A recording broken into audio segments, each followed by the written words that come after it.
Welcome to Sacrilegious Discourse. For this is what the Sovereign Lord says. Why do you need prophets to tell people who you are and what you want? If you can justify everything that the God of the Bible has done, then you can justify any of your behavior. A lot of this mentality is trickling into what is now mainstream right-wing Christianity. I am capable of empathy greater than this God of the Bible. This is a Bible that they tell kids. This is the good Lord. This is the good book.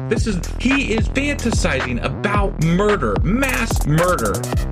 Head over to sacrilegiousdiscourse.com right now to find out how to leave us a review or support us on Patreon.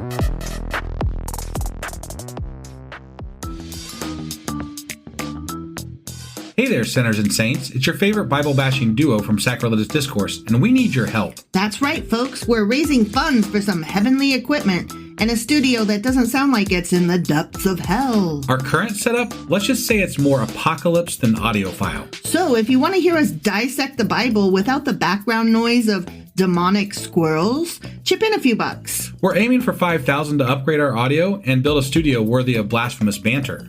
Donate today and help us spread the good word of atheism. You can find a link right on our homepage, sacrilegiousdiscourse.com. Every dollar counts. Even if it's from your collection plate.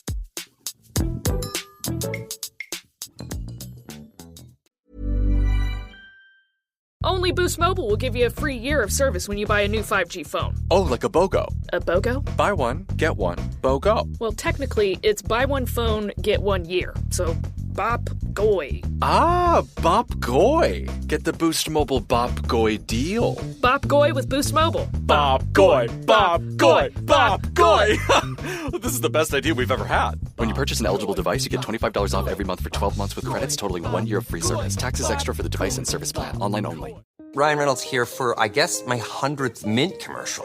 No, don't. I mean, honestly, when I started this, I thought I only have to do like 4 of these. I mean, it's unlimited premium wireless for $15 a month. How are there still people paying 2 or 3 times that much? I'm sorry, I shouldn't be victim blaming here.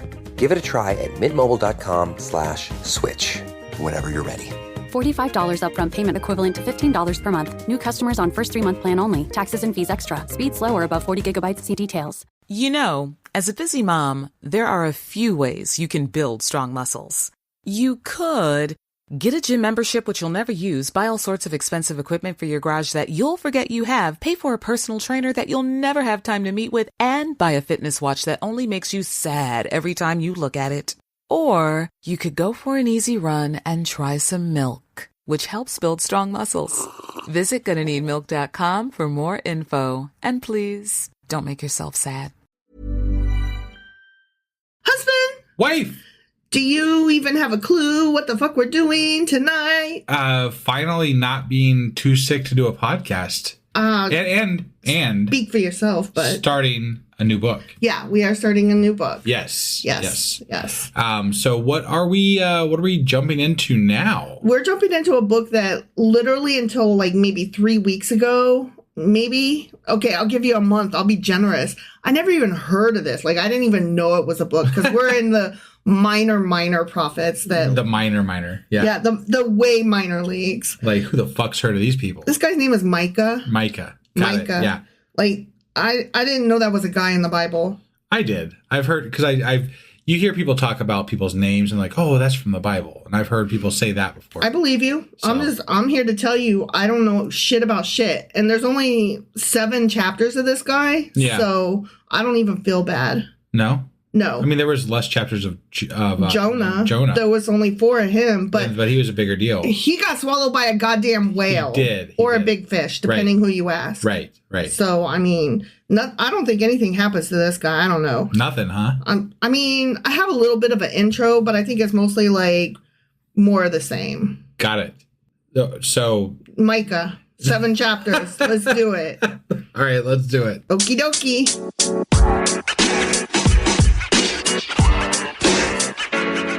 All right, so we're going to talk a little bit about Micah, but listen, before I say any of that shit, I probably should tell you straight off, my voice is going to go from bad to super bad to probably non-existent worst. So we might not hear the words that are coming out of your mouth by the time we get done with this podcast. Exactly. Got it. I apologize.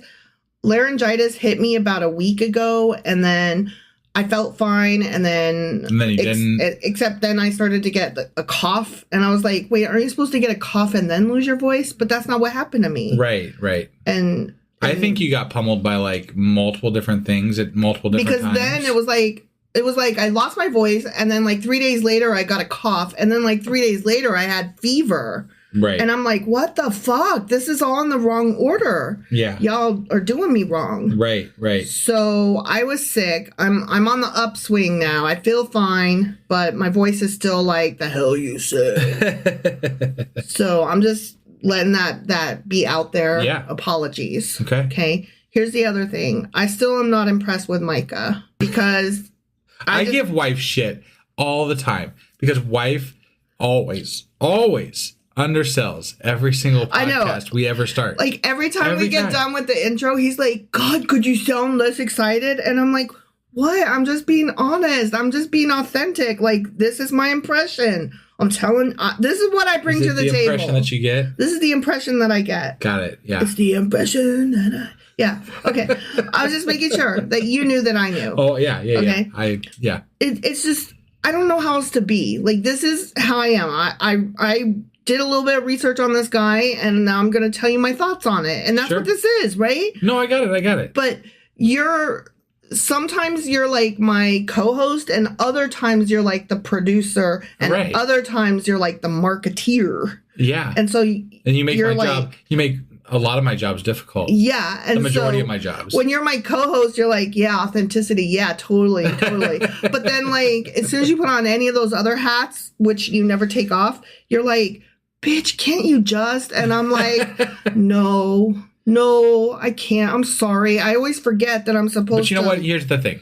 We're going to make it fun. I mean, yeah. We're going to have fun. That goes without saying. We're going to do this the best Micah fucking way we can. Look, if you've been with us from the beginning or even partway through or even like just the last couple books, you know that my impression of the guy is part of the story, you know?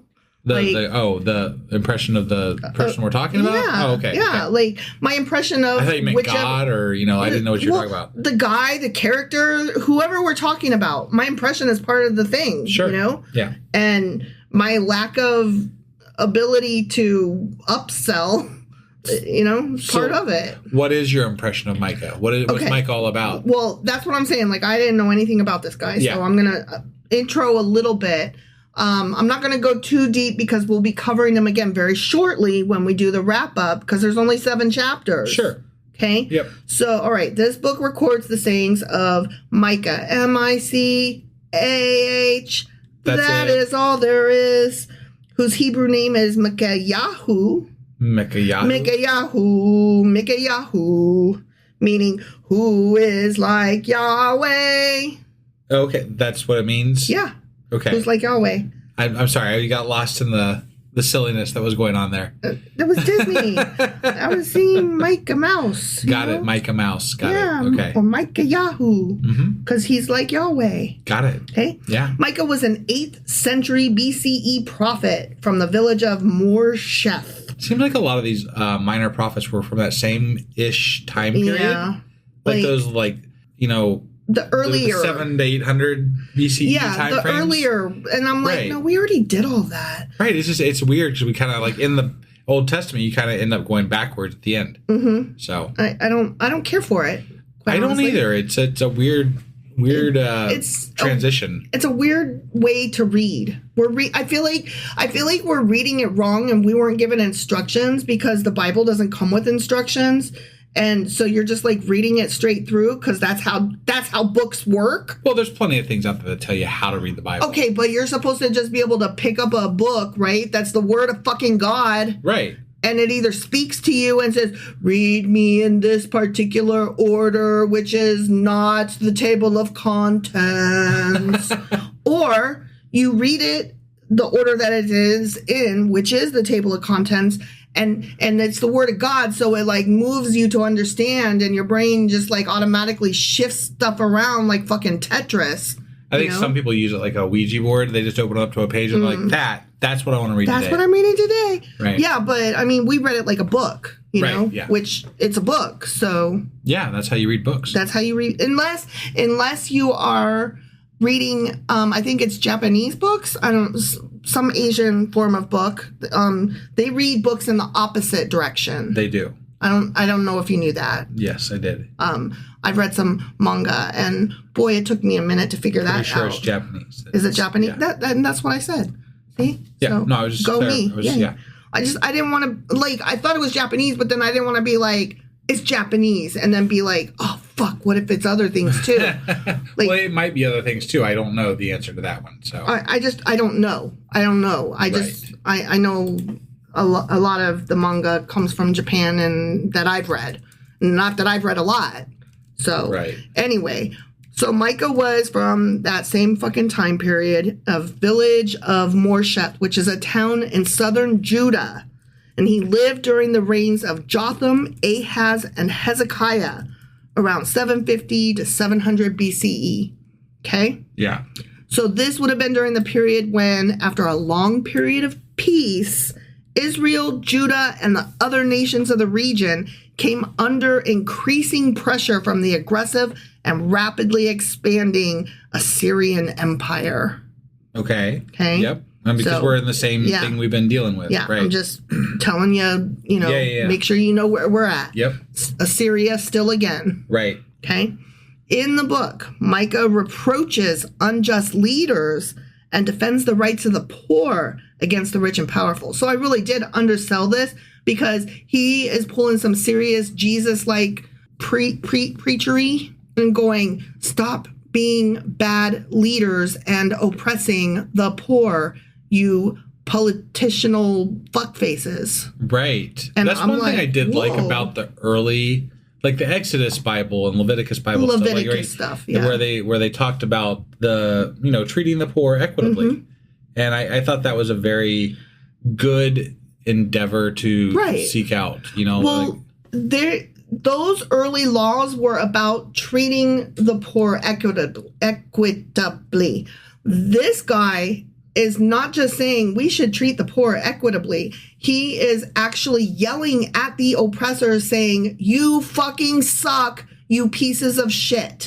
Right. So I didn't realize a lot of people in protests use the book of Micah. They use verses from the book of Micah when they are holding up their protest signs. They're cool. Stop being oppressive, you fucks. Right.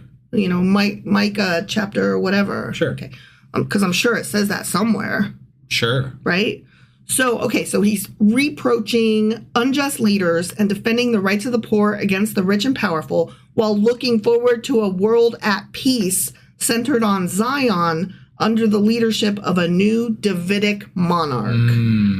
Yeah. Okay. That's the stuff that's like, there's where we get our Jesus fix. In here, yeah. Many scholars accept that only chapters 1 through 3 contain material from the late 8th century BCE prophet Micah himself. Okay. Micah actual, if you will. Right. Micah prime. Sure. Okay.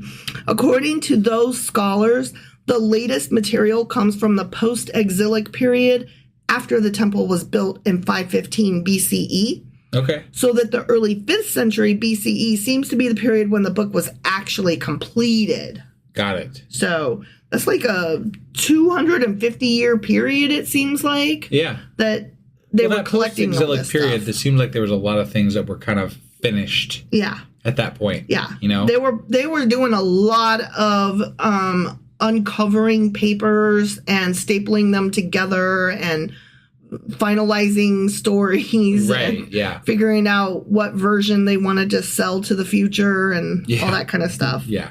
So the first stage was the collection and arrangement of some spoken sayings of the historical Micah, the dude. Okay. Mm-hmm. And again, that's the material in chapters 1 through 3, in which the prophet attacks those who build estates through oppression and depicts the Assyrian invasion of Judah as Yahweh's punishment on the kingdom's corrupt rulers, including a prophecy that the temple will be destroyed. My only issue with that is that it does also affect the poor. Mm-hmm. You know, like if God wants to punish the rulers, yeah, it doesn't seem fair that the people that, you know, the Micah's standing up for here, yeah, also are going to get punished. It's like he's saying, if you, President Trump, do not take care of the poor people in the poorest states of the United States, such as like all of the deepest red ones in the South, then God is going to smite you and all of those communities. Wait, what? Right. Yeah. That's not what? No. Yeah. That is not equity, sir. I don't think we understand languages. Right. Okay. So the prophecy was not fulfilled in Micah's time, but 100 years later, when Judah was facing a similar crisis with the Neo-Babylonian Empire, Micah's prophecies were reworked and expanded to reflect the new situation. Still later, after Jerusalem... Hold on a second. What? Reworked and expanded. What? Okay. That's how you do prophecies, isn't it? You just fix them. Yeah. You just rework and expand them to mean what you want them to mean. It's a fancy way of saying we fixed it. That's what the New Testament is. We made it fit. We got it to work. Hey, look, guys, this works now. Isn't that what they did with the New Testament? I mean, it's what they did with it all. Right. You know, like this whole it's the same thing all the way through. Exactly. Nobody wrote any book like all themselves. No. There was influences from all kinds of different times and places and all kinds of stuff. And even if somebody did ever write one all the way through, we're not reading that version today because those priesty dudes that sat around that fucking Nicene table or whatever, they got together and decided what's in, what's out. Sure. And changed everything up. So, yeah, we don't know shit about shit. Right. Still. Yeah. So, okay, blah, blah, blah. They reworked and expanded his prophecies to reflect the new situation with the Babylonians. Mm-hmm. And then still later, after Jerusalem fell to the Neo-Babylonian Empire, the book was revised and expanded further to reflect the circumstances of the late exilic and post-exilic community. It's like they're just straight up admitting that it's basically a lie. Yeah. Interesting, right? It's not, this wasn't correct. Yeah. They fixed it twice. They changed it. Not once, but twice. They didn't fix it. They changed it. They changed it. Yeah. They did some heavy editorials. Right. Like, yeah. I don't know how that works in your time, but where I'm from, that's called lying. That's like, you know, we've got, what is it? Everybody loves the Nostradamus predictions and stuff, right? Yeah. That's like if somebody was like, hey guys, we fixed it. We fixed the Nostradamus predictions are correct because we fixed them. Yeah, we changed. Like, wait, what? We changed the word shadow to mean airplane. What? That's not how that works. But it's fixed, guys. But now it works. But if you just change the words, it's correct now. Yeah. Yeah. If you just change it to say what happened, then it says what happened. Yeah, this is what happened, and he totally said that this is what happened because we changed it. Yeah. Because that's what he said. We made it say what happened. Right. So now it says it. And now it's said. And it's said because it was said. But stop. That's not like, that is so childish. Like, why can people not understand that? That's so childish. This is like one of my biggest issues with the fucking Bible. Right. Like, really? Yeah. You're how is it that people that worship God don't know that this shit is just like changed? Like it's been changed throughout time, and it's been reworked to fit different scenarios so that people can make it applicable to what they want it to be applicable to. Because the stuff that I just read to you, that was all stuff that came from research.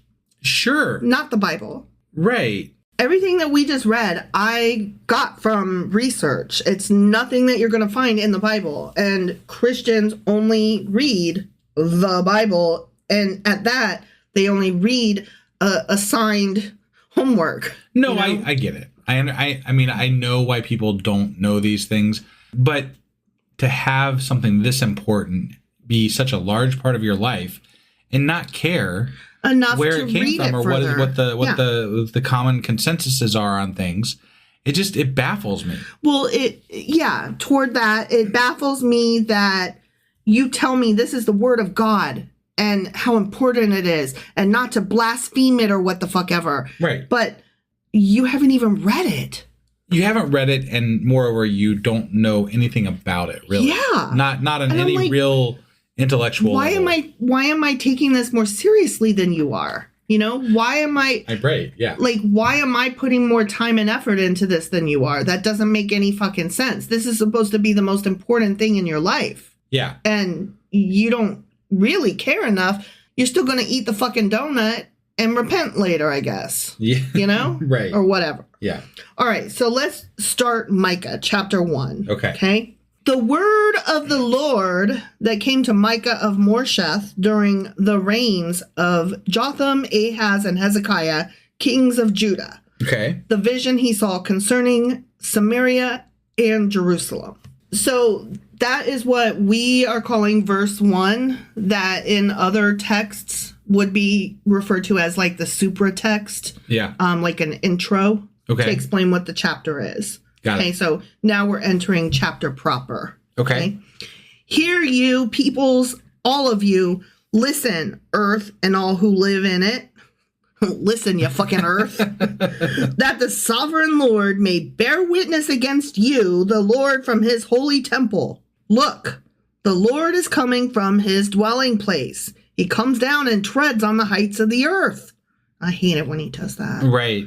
But you know, depending on what part of the Bible you're reading, the dwelling place would have been like the ark, or you know, like there's the tabernacle, you know, or are they talking like, is this like, I question whether this was edited, right? Because like the idea of him living in the sky wasn't really an early Bible thing, right? It was a later Bible thing, right? This says he's coming from his dwelling place. He comes down and treads on the heights of the earth, right? Which makes me think they're talking about God in the sky. Or the heights of the mountains, you know, the high places. Yeah, maybe. I don't know. Yeah. The mountains melt beneath him, and the valleys split apart like wax before the fire, like water rushing down a slope. All this is because of Jacob's transgression, because of the sins of the people of Israel. What is Jacob's transgression? Is it not Samaria? What is Judah's high place? Is it not Jerusalem? Therefore, I will make Samaria a heap of rubble, a place for planting vineyards. I will pour her stones into the valley and lay bare her foundations. Because God loves killing people. That's the funnest. Yeah. All her idols will be broken to pieces. There's those idols again. They just never seem to go away. They never go away. Well, this is during the time. This is earlier, right? Yeah. All her temple gifts will be burned with fire. I will destroy all her images. Since she gathered her gifts from the wages of prostitutes, as the wages of prostitutes, they will again be used. Boom. Because of this, I will weep and wail. Weep and wail. I don't know. That sounds like a song, doesn't it? Maybe. Yeah. Weep and wail. Right. I will go about barefoot and naked. I mean, it's barefoot and naked. Wait, God or Micah? Is this God talking? Is God going to be running around with his ding dongs sticking out? I honestly don't know. I'm just imagining God frolicking through, dead people and barren lands. Frolicking through dead people. I mean, and what I was imagining was barefoot and naked. So I was like, oh, thank God he's barefoot, because I can't imagine somebody being naked except for shoes. That would be weird, right? Right? The guy. It's okay. It's one thing if somebody's naked, right? That's weird. But if they're naked and wearing shoes, right? That's a whole other thing. That is a whole other thing. I mean, it's like there's that whole understood joke about, the guy who comes to bed naked, except he's got socks on. Like, we all hate that guy. Don't be that guy. If you're going to be naked, be naked. Take your goddamn socks off. And certainly don't be naked, but shoes. Yeah. No, that's weird. That's just dumb. Yep. Okay. I will howl like a jackal and moan like an owl. Yeah, you will. For Samaria's plague is incurable. It has spread to Judah. It has reached the very gate of my people, even to Jerusalem itself. I feel like so that was God. Was it God? I think so. Okay. I think. I don't know. I'm confused. He's talking about, well, I mean, I don't know. I guess it could be either. I didn't follow the context close enough there so I apologize, but I'm hoping that it clarifies here soon. Me too. I might have to like go back and do a quick like reread in my head and then like clarify at the end. Yeah. Tell it not in Gath, weep not at all. In Beth Ophrah, roll in the dust. Rolling. Pass by naked and in shame. There's a lot of nakedness going on here. You who live in Shapher. Okay. Those who live in Zanan will not come out. No. You know how they be. Yeah, they just like stay in their house. Right? Yeah. Beth Ezel is in mourning. It no longer protects you. Yeah. Those who live in Meroth writhe in pain, waiting for relief because disaster has come from the Lord, even to the gate of Jerusalem. Oh, maybe this is Micah. Yeah. I think maybe it's Micah that likes to run around naked. I think Micah wants to swing his ding dong. Right. And he's like, and I take my shoes off, I'll have you know. Right. Yeah. Because he's referring to the Lord. So like, and we haven't changed. Yeah. Although the Bible is not perfectly clear about transitions on who's speaking either. Yeah. So. It's very, very hard to follow. Right. You who live in Lachish, harness fast horses to the chariot. You are where the sin of daughter Zion began. Oh. For the transgressions of Israel were found in you. Oh, damn. Wow. Therefore, you will give parting gifts to Morsheth Gath. The town of Akzib will prove deceptive to the kings of Israel. I will bring a conqueror against you who live in Marishah. This is very specific. These are very geography driven. Geography bound. Like it's quotes here. Like he's like, fuck this town, fuck that town. Like, let's say it's the Dayton area, right? Right. He's like, fuck Miamisburg, fuck West Carrollton, fuck Moraine. He's like, I mean, I guess Centerville gets a pass, but not really. Fuck Springboro. I mean, just, fuck Troy, fuck... And you're all fucked out there in Xenia. That's where it all started. I mean, Yellow Springs, where Dave Chappelle lives, fuck that place. Yeah. Yeah, he's like, I can't even with you. Right. He's just naming off various towns, and I'm only not familiar with any of them. Because it's not really relevant. Like, and that we've talked about that too before. Like, these things that they bring up with regard to geography and regard to names that pass in the night. Right. Yeah. They're very not meaningful to anybody reading it today. Right. And it just doesn't seem like, if it was the word of God, it doesn't really feel like these things would need to be in there because they're not really, it doesn't mean anything to most people today. Right.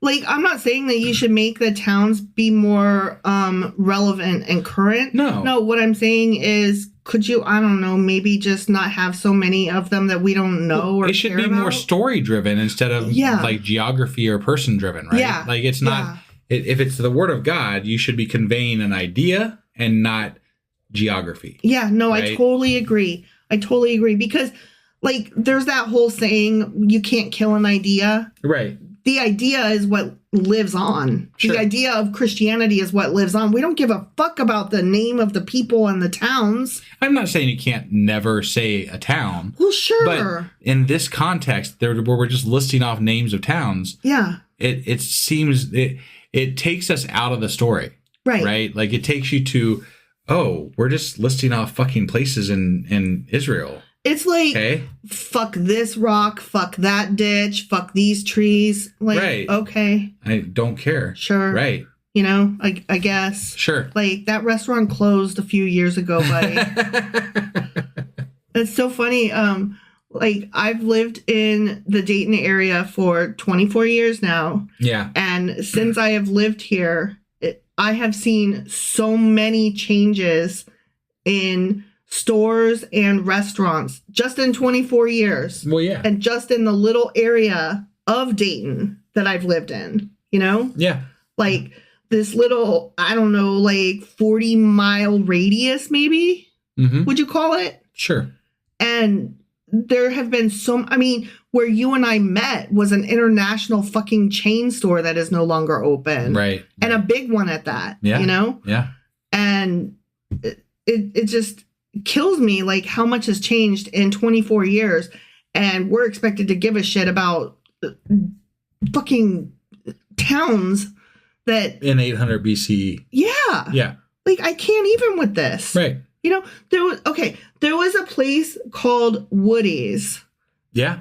That was already closed when I got here. And the only reason that I even know a little bit about it was twofold. Yeah. Okay. One is that in the little town where I lived when I first moved here, it extended over the road. So like the store is... It wasn't open. Right. No. The building itself, though. The building, yeah. Had like a store on one side, and then it, like, if you went up to the second story had like this long tunnel or whatever building that extended over the road. No, that was the third floor. Second story was a bookstore. Well, yeah, it was a bookstore. I can't know what store it was. Oh, yeah, because you never were. I never was on the inside. Yeah. So, like... It was closed down before you moved. It's so cute that you're like, no, you have it wrong. I can't believe you're misremembering. And I'm like, I'm not misremembering. I've literally never been inside it. Second story, third story, I have a lot what the of fuck close ever. ties to that place. I'll just say that. Yeah. So I mean, you grew up working there, and you had some family that worked there. So more than that, but yeah. Well, right. I wasn't going to go any further than that. Right. But, yeah. Yeah. So those are the only two reasons that I know about that fucking store. Yeah. Or whatever we call it. I think there was a restaurant with it. You said there was a bookstore with it. No, the restaurant was what went over the road. Oh, I didn't realize that. Yeah. Yeah. So there was you'd go like downstairs. There was like this. It was like a water wheel. Like as soon as you walk into the place, which was it was the first grocery store in the Dayton area to do 24 hours because they lost the keys one night. I did not know that story either. Yeah, that is so funny. Yeah, so that's why they became the first 24-hour grocery store in the Dayton area. Oh wow! Yeah, and then they were like, "Fuck it." But they had the grocery store downstairs, and it was like you had. It was great. I mean, there was just it was like a live market type place, you know. Mm-hmm. And then you go up to the next story, and it was kind of like a half story type thing. But there was a bookstore, and then you go up to the third story, and that was where the restaurant was, and that went over the road. That's so amazing. Yeah. And I think, if I'm not mistaken, that one of the buildings is still open, but it's a liquor store now. Yeah. Okay. Yeah. I wasn't sure if that was... There was a separate building that was added a little later. Okay. But it's still there now. But it's not the same company or anything like that. No. Right. Yeah. Right. Actually, there was part of the bakery that was in there is now they moved on to become what is now a locally famous cake place called LA. Sure, yeah, I'm never sure how to pronounce it. I don't know. I'm not sure how they pronounce ELLE. it. And I wouldn't say that they some of them worked there and then opened their own thing. Yeah, it's the same people. Some of the origins spring from that. That's what I'm saying. Yeah. And it's locally famous. That anybody gives a shit about the history of this grocery store or cake place in Dayton, Ohio. Me telling all of our listeners about this boring geography, right? That is only barely not really meaningful to me, right? Somewhat meaningful to you because of your family history and childhood, right? Yeah. That is what the Bible is like, except without any kind of relevant person being excited about it. Right. Like, at least if you're listening, you can hear us, like, joking around and telling you, like, oh, and this was cool, and, oh, isn't it like that? Like, reminiscing or whatever. Yeah. Like, at least there's that, right? So you weren't, if you're listening, you weren't totally, you might have been, like, bored, but not, like, bored. Right. Right? But, like, everything that I was just reading to you, that was not it. Okay, that is not how you do. Right. Like town, fuck that town. Okay? Yeah. That's what I was trying to bring to the table here as a comparison. Got it. All right, so anyway, I will conquer against you who live in Marsha. That's great. The nobles of Israel will flee to Adullam. Okay. That's where they're going to flee to, huh? That's what's going to do. Okay. Shave your head in mourning for the children in whom you delight.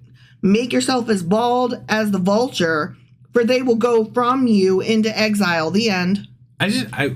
When you're being conquered, what's the point of stopping to shave your head? It's like I don't get. I mean, I understand that it's a sign of you're distraught, right?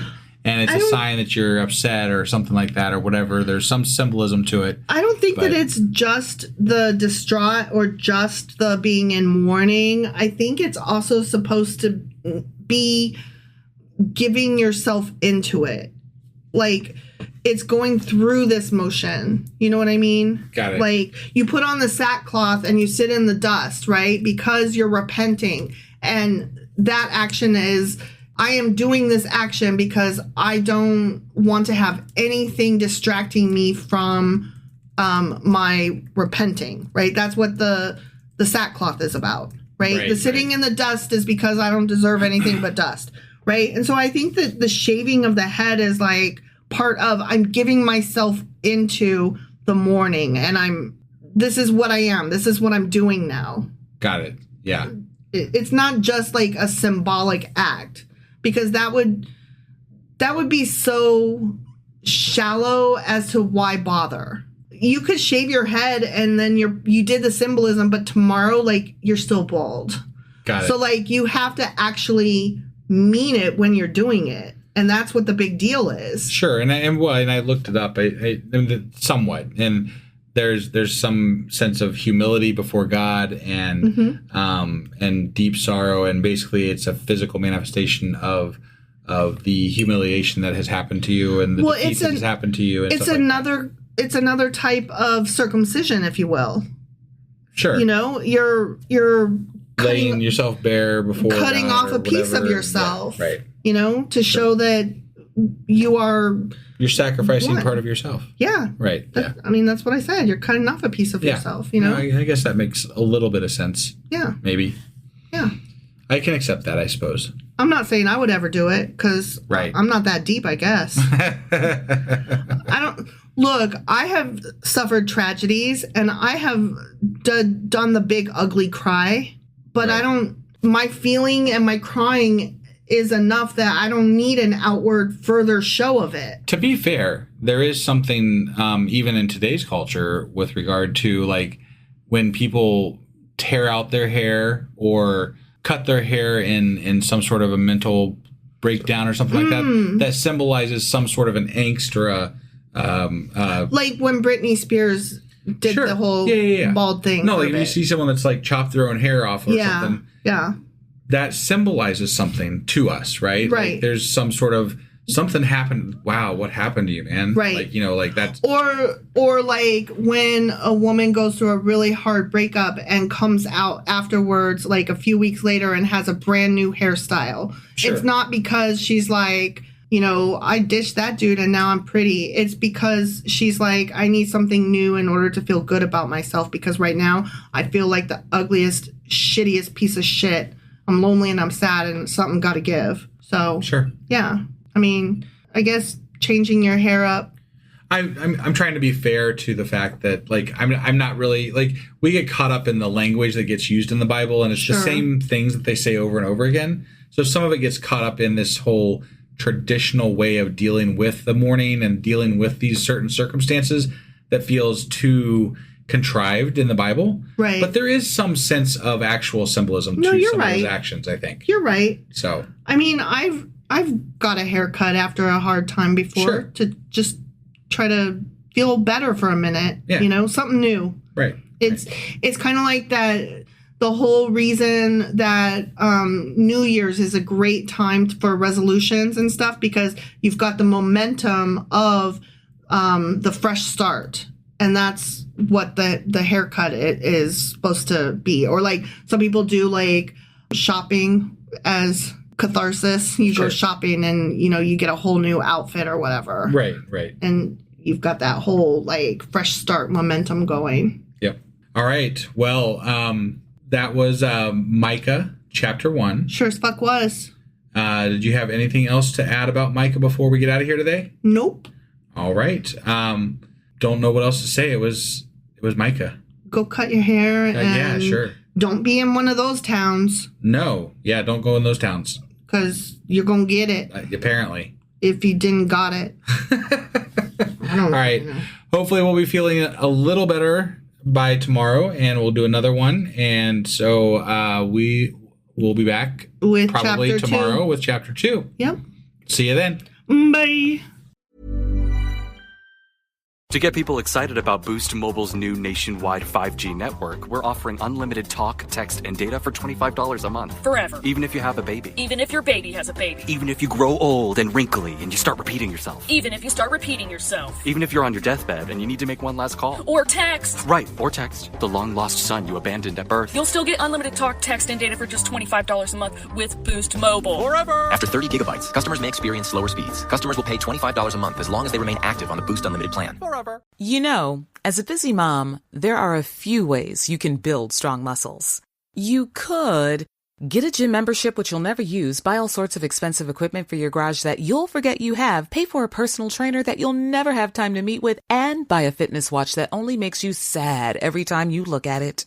Or you could go for an easy run and try some milk, which helps build strong muscles.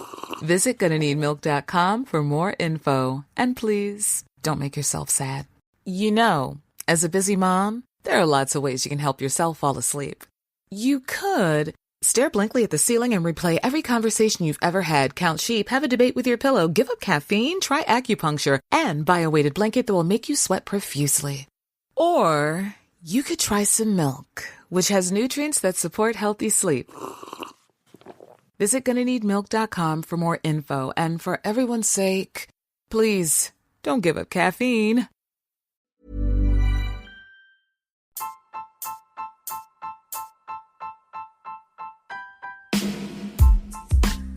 Hey, wife, I guess that's the end? But husband, that's just sad. It doesn't have to be. We are on lots of social media platforms like Twitter. Our handle there is sacrilegious_D. For D's nuts. Oh my God. Stop doing that. Anyway, we're also on Facebook, Instagram, and Pinterest. There's a link to all of our social media sites at our website. Ooh, we have a website? Yeah, it's sacrilegiousdiscourse.com, where you can also find a link to our merch shop. We have a merch shop? Yep, we have podcast-themed clothing, mugs, notebooks, and more, as well as an atheist and science-themed products.